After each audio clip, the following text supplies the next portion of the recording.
લોકસભા ચૂંટણીને લઈને ભાજપે લોકસભા ઉમેદવારની 5મી યાદી જાહેર કરી। ભાજપે બેઠકના 6 નામની યાદી જાહેર કરી છે। મહેસાણાથી હરિભાઈ પટેલને ટિકિટ આપવામાં આવી।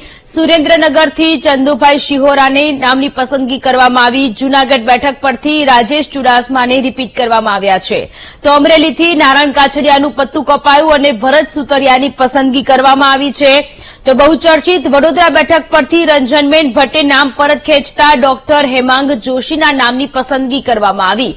તો આવી જ રીતે ચર્ચામાં રહેલી સાબરકાંઠાની બેઠક પર શોભનાબેન બારૈયાના નામ પર કળશ ઢોળાયો છે।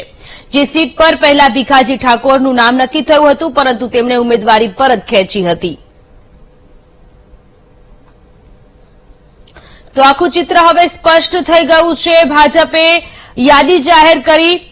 કોંગ્રેસ દ્વારા હજુ પણ ઘણી બધી બેઠકો કે મહેસાણા, નવસારી, જૂનાગઢ, સુરેન્દ્રનગર ઘણી બધી બેઠકો છે કે જ્યાં પેચ ફસાયેલો જોવા મળી રહ્યો છે। કોંગ્રેસે આ બેઠકો પરથી ઉમેદવારોના નામની જાહેરાત કરવાની હજુ બાકી છે, પરંતુ લોકસભાના ઉમેદવારોની યાદીમાં ભાજપે તમામે તમામ 26 બેઠકો પર પોતાના ઉમેદવારોની નામની સત્તાવાર રીતે જાહેરાત કરી દીધેલી છે।